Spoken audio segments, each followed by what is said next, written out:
Assalamualaikum warahmatullahi wabarakatuh. Selamat sore pemirsa dimanapun Anda berada.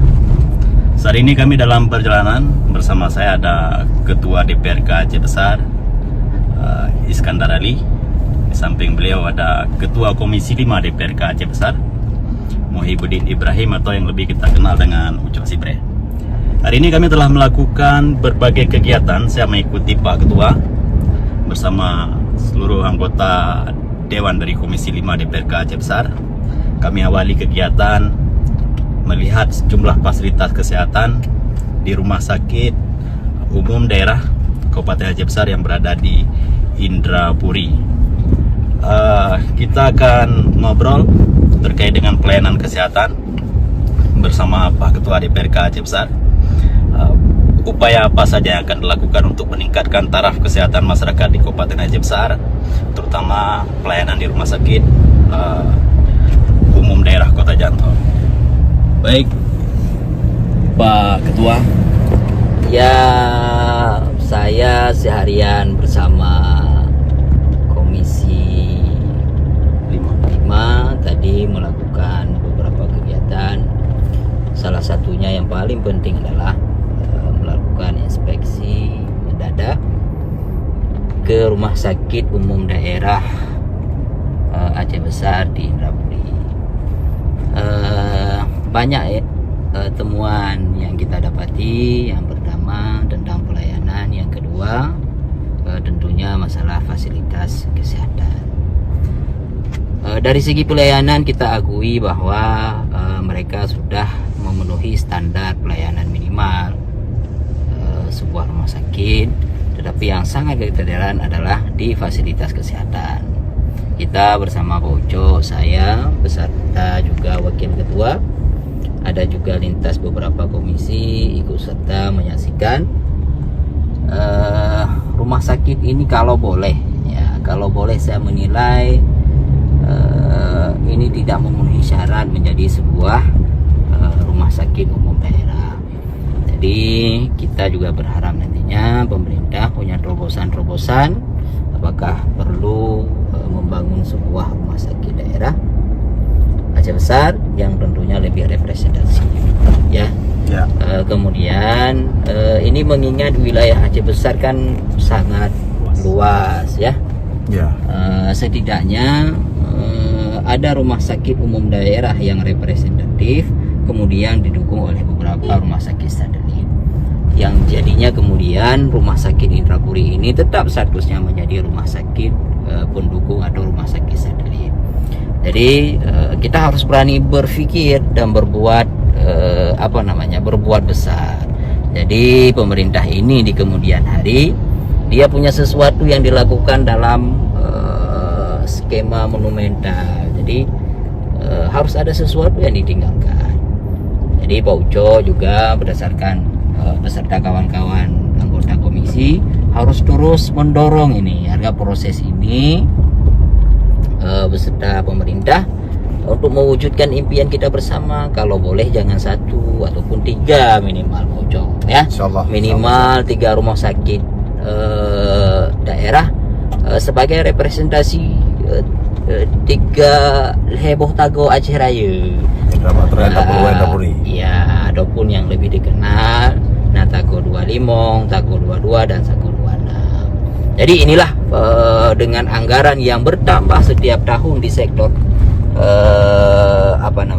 di sektor kesehatan, jadi melahirkan sesuatu yang baru dan yang besar tentunya. Nah, ini menurut saya sangat yakin dan percaya Pak Uco ini beserta kawan-kawan Komisi 5 ini mempunyai tenaga dorong luar biasa untuk melahirkan ini. Insyaallah Pak Ketua. Ya, itu pesan saya. Kemudian saya juga mengharapkan ini khusus bagi DPR. Tugas dan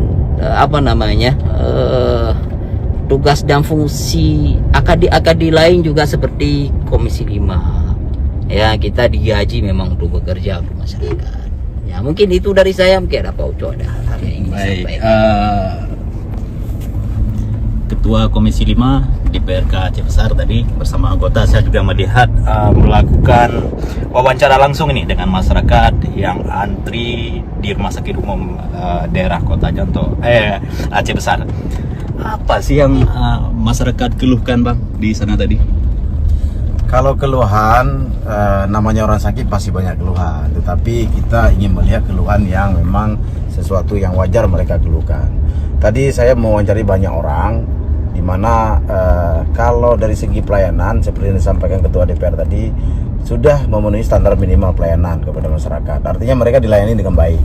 Cuman karena infrastrukturnya masih kurang, sehingga pada saat dilayani itu tetap mereka mengalami kekurangan-kekurangan seperti tempat duduk antrian yang tidak tersedia banyak, kemudian cuacanya karena nggak mempunyai pendingin udara atau AC, pasiennya banyak kepanasan.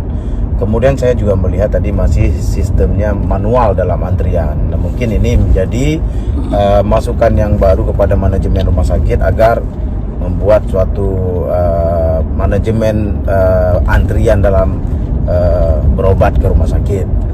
Nah, kemudian dari proses tadi saya lihat ternyata banyak orang-orang yang berobat ke rumah sakit umum daerah kita. Tentu ini sesuatu hal yang membanggakan, bukan bangga kita banyak orang sakit, tapi bangga kita bahwa masyarakat masih percaya dengan rumah sakit pemerintah, mungkin karena pelayanannya baik.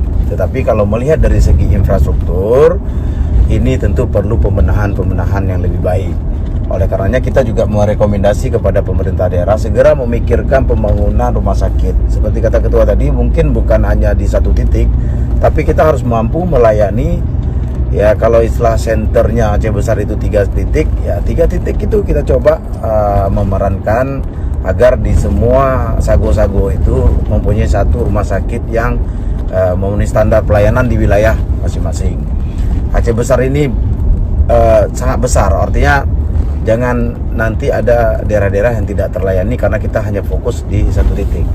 Nah, oleh karenanya kepada masyarakat juga kami mengharapkan bahwa program seperti ini didukung yang sifatnya menurut kami itu baik dan untuk mensejahterakan rakyat. Masyarakat nggak usah polemik dengan politik, tapi dukung saja. Pada saat kita nanti berpolitik, kampanye segala macam, itu udah lain urusan. Tapi hari ini kami yang terpilih, kami yang diamanahkan oleh rakyat, tidak lagi bicara warna. Kami di lembaga DPR itu tidak lagi bicara warna, tidak lagi bicara kendaraan partai ini, partai itu, tapi kami berbicara, kami ini wakili masyarakat yang harus memperjuangkan aspirasi masyarakat yang pada tujuan akhirnya bisa mensejahterakan rakyat Aceh Besar. Demikian mungkin. Baik, terima kasih. Demikian pemirsa wawancara singkat saya dengan Ketua DPRK Aceh Besar Iskandar Ali, sekaligus dengan Ketua Komisi 5 DPRK Aceh Besar Muhyiddin Ibrahim, ataupun yang lebih kita kenal dengan panggilan Bang Ucok Sibre. Sampai ketemu lagi di lain waktu dan kesempatan dengan tema-tema yang lain. Mudah-mudahan melalui video singkat ini mampu memberikan informasi bagi kita semua, juga sekaligus menjadi sebagai wahana tanggung jawab moral seorang anggota DPRK. Apapun yang dilakukan tentu harus diketahui oleh masyarakatnya. Yang dipikir nanti setelah dipilih tidak bekerja. Demikian. Kami akhiri. Assalamualaikum warahmatullahi wabarakatuh. Sampai jumpa.